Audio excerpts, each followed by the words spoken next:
If you're tuning in for the first time, I am JD, and I was a 20-year career criminal and drug addict who has turned his life around, and now I own my own recovery coaching business, helping other people get out of the lifestyle and the fucking hell that I lived in for so long. Now, I spent a lot of that 20 years incarcerated. I was either in county or I was in state. Never been to the feds, but I've heard great things. Not really trying to check it out, though. If you have never been to prison, one thing that you need to understand is that prisons are super different. From different custody levels to state to the feds, all prisons seem to be different. And that's not just administratively, it's also the politics amongst the inmates. In California, they toe a real hard black and white line. In Oregon, it's not as fucking rigid. In Florida, it's just a fucking shit show. The thing to keep in mind is that I have been shot out my entire life. I have ADHD like a motherfucker, and I do not need to be on amphetamines to be more wild than a fucking ferret stuck in a microwave on high. Oddly enough, when I'm on amphetamines, I get really slow and calculated, and I hyperfixate on how many fucking felonies I can commit. Ooh, it's a bad look, y'all. But I grew up in a really shitty neighborhood in California where we were always fucking ducking drive-bys, hitting motherfuckers upside the head with our fucking skateboards, and doing weird fucking hustles to try to make money, even as a kid. As a teenager, my motherfucking heroes were the dudes on CKY and Jackass. So when I went to prison, I ended up pulling some fucking crazy fucking pranks, and prison is not really the place to pull pranks. Let me just tell you, people do not appreciate the fine art of humor in there. Now, pranking other inmates, that's a really bad idea because they are gonna take that as a direct disrespect, and they might put something in your neck while you're trying to take a nap. But pranking COs also has disadvantages as well because them motherfuckers can run your ass in the hole, they can shoot you on diesel therapy, there's all sorts of bad shit that can come from that. And that's what this story is about right here. Me and my late homeboy Lloyd Frock, God rest his soul, pulled a prank out at Snake River. We found out real quick that them motherfuckers have no goddamn sense of humor at all whatsoever. And honestly, we should have fucking known better, but we really didn't give a fuck. Fuck them motherfuckers. So roll one up, pour yourself a double, or if you're in recovery like me, grab yourself an energy drink. Let's fucking go! So look, it was weird enough that I was at Snake River in the fucking first place, man. I fell with 39 months and I was minimum custody. I was from the fucking valley, from fucking Eugene, and Snake River is all the way on the other side of the state. It is at the far end, out in the desert, man. I could not figure out for the life of me why they sent me there. Now, it's a medium custody facility, but they also have a minimum inside each complex. So, complex 2 and 3 both have a minimum door inside of them. But fucking yuck, because you got the worst of both worlds, man. You got the pettiness of living at a fucking minimum, but none of the like open yard movements or any of that type of shit that you would actually get at a minimum. It was still run like a medium or a max, but you were stuck with these petty ass COs that were always way up your fucking ass. And like I mentioned in the intro, my homeboy Lloyd Frock, we were from the same fucking crew. He was on the same unit with me. Lloyd got out, and within a few weeks, he was killed in a drive-by walking his kid to school in Southeast Portland. Rest in peace, Lloyd. One love. Me and Lloyd kicked it tough while we were on this unit, man. We were the only two dudes in there from our crew. We were really two of the only gang members on this fucking dorm at the time. So we were together all the time, man. We ate together. We fucking worked out together. We chopped it up together on the unit at all times. We were fucking glue. And there was this dopey looking CO that was always fucking with us. This dude looked like Seth Rogen, but in all the wrong ways and with thick ass fucking Coke bottle glasses. I swear to God, if he was in there and he was an inmate, I'd be checking every single page of his goddamn paperwork. And the feeling was mutual from him to us, man. Like, this dude did not like us. We were both smartasses. We both posed a threat. We were both the ones who were running up on anyone who might be a sex offender or was a sex offender in this fucking dorm. We rolled 3 or 4 dudes out of that bitch a fucking week. Now, Lloyd didn't have money coming in from the streets, so all of his shit was either like hand-me-down from another homeboy, or he extorted it from a fucking rapist, or he straight up punked somebody out for it. And usually what they do is they put your SID number on that bitch, right? So if it's written in Sharpie, you have to take muscle rub and scrub it off and then rewrite it with a Sharpie that you steal from one of the COs.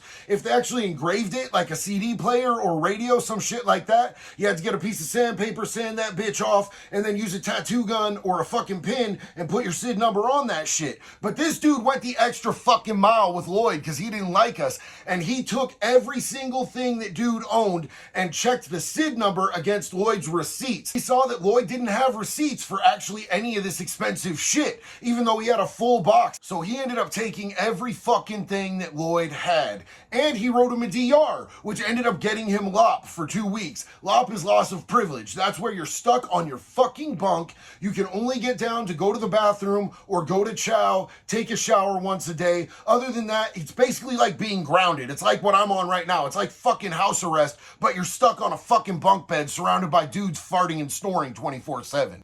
Now, a situation like this is kind of just one of those things you have to chalk up to the game. It's not something that's so disrespectful that you find out dude's family's address and you have the homeboys go and burn their fucking house down. It's kind of one of those things where it's like, really, what are you going to do? If you're not going to beat the dude's fucking ass, get extra time, spend a bunch of time in the hole in IMU, you kind of just got to let it go. But Lloyd was not the let it go type of motherfucker. Let me tell you that right now. So we just started fucking with this dude heavy. So there's this thing that you can do where you wad up toilet paper, get it wet, roll it real tight, and then you soak it in instant coffee. And instant coffee is the only type of coffee that you can buy off the canteen, so it's really accessible. But you roll it up real tight and then soak it in the fucking coffee, and it looks like a turd. Like, really realistic. It's hard even up close, besides the smell, to tell the difference between a piece of shit and one of these fake pieces of shit that we'd make. And we left these things on this dude's fucking desk. We left them all around the fucking unit when dude would be doing count and had to walk through. What made this even funnier is at that time in that dorm, we had a boo-boo bandit, man. We had a dude that was a fucking straight dookie lever. This dude would shit in the shower, he would trail it through the fucking unit, and everybody was trying to figure out who this motherfucker was. So at the same time that this dude is trailing shit through the fucking unit all the time, we're leaving fake turds, which pissed the CO off even more. And if this wasn't working, we wouldn't have kept doing it, man, but this motherfucker blew a gasket every single time. He would come straight out his fucking boots, bro. This motherfucker would be on the fucking radio trying to call somebody. There's a fucking turd. Well, put on a glove. Deal with it. We listened to this dude talking on the radio. Even the other cops didn't like him, man. The other COs and the sergeants made fun of this dude. And he would call them trying to fucking snitch and bitch and get a cleanup crew down there. And they would tell this fucking lame, clean it the fuck up yourself. That's how you know when other cops don't respect a cop, bro. If they don't even have a fucking CO's back, they're fucked, because the inmates ain't gonna have your motherfucking back neither. If the cops don't respect you and the inmates don't respect you, you might as well just hang it up, go get a job flipping burgers, bro. So we would legitimately give this dude like 2 or 3 fucking meltdowns a shift, and we were enjoying the ever-loving fuck out of that shit. But one day, Lloyd decided he wanted to escalate the shit a little bit. He came to me and he said, homeboy, you got an extra pair of jeans? And I'm like, yeah, man, I got some skate issues. What's up? What you want to do? Well, the bathroom was attached to the dorm, and it was a giant plexiglass window, and there were stalls. There was like 3 or 4 stalls. I forget exactly how many, but they only went up like from the knee up to the fucking head. So you couldn't see somebody while they were taking a shit, but you could tell that somebody was in there. Well, Lloyd took some old boots and the jeans that I gave him. He stuffed something in the jeans, like real tied up in there. I think it was a sheet or some shit.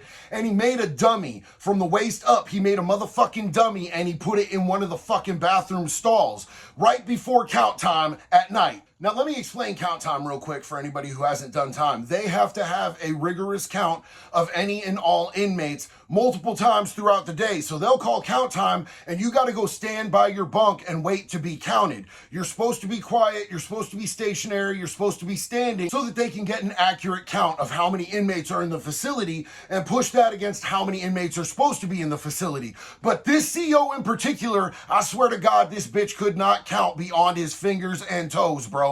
Every single time his count was fucked up. And when his count was fucked up, he had to start all over, and we'd be standing there for like an hour because this dumb motherfucker couldn't do his job. And every single night when he would do his fucking count, before he started his count, he would walk over to the plexiglass wall, look in the bathroom, and make sure nobody was in there. He'd always be screaming, "Get out of the shower! Get out of the toilet!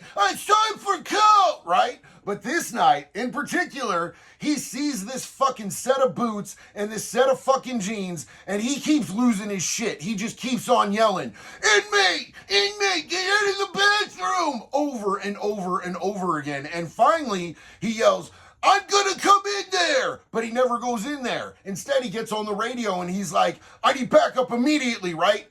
Other COs come running in there. There's like 3 or 4 COs trying to tell this fucking non-existent person to come out of the stall. Finally, one of the COs that isn't an idiot goes and lifts his head over and looks in and starts laughing. He just starts laughing. He's like, yo, you got pranked. But this CO thought that it was a legitimate escape attempt, and he called to have the whole fucking institution locked down. Well, apparently not everybody got the memo that this dude was a complete and total mental midget, because they locked that whole bitch down, and they took it dead ass serious. And not only did they lock that whole bitch down, they decided that they were gonna do cell shakedowns and dorm shakedowns on every single unit across the entire fucking 3-complex, over 1,000-person fucking prison. I think even if you haven't done time, you can see how us getting the entire prison shaken down and put on lockdown is not a good thing, right? They moved our entire dorm to this fucking gymnasium that they had, where they had a basketball court, and we all had to sit there for like 23 hours. We sat in this bitch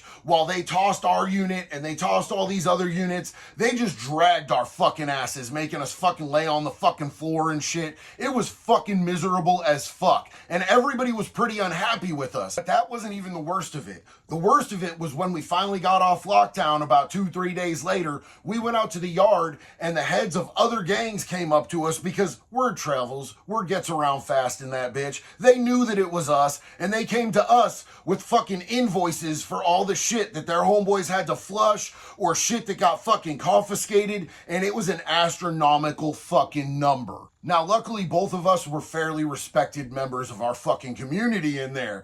We had a little bit of clout when it came to this type of shit, so we were able to work out a compromise on a lot of this shit, man. There was a lot of shit that we were able to say, like, look, this is what we're gonna do. We're gonna meet you in the motherfucking middle, and you're gonna have to take payments, because apparently we fucked up big time. At the end of the day, my restitution on this shit ended up being a few $100 and a couple of my punks that I had been extorting that went over to other people they got monthly payments from then on out. Now, for me at the time, this was a costly fucking lesson, and I wasn't really happy about it. But in the long run, it was a very fucking valuable lesson for me too. Keep in mind, this was the first prison that I had ever been to, and I was still kind of in street head mode. You know what I'm saying? I thought shit was fun and games. I thought shit was kind of just playful. It's not in prison. That's not the way that you want to conduct yourself in prison. And I learned through this to take myself and my surroundings a lot more fucking serious, and hold myself to a higher fucking standard of conduct. So at the end of the day, I feel like that shit was worth it for me personally. Because if I would have gotten to the maximum security prison that I did the rest of my time at,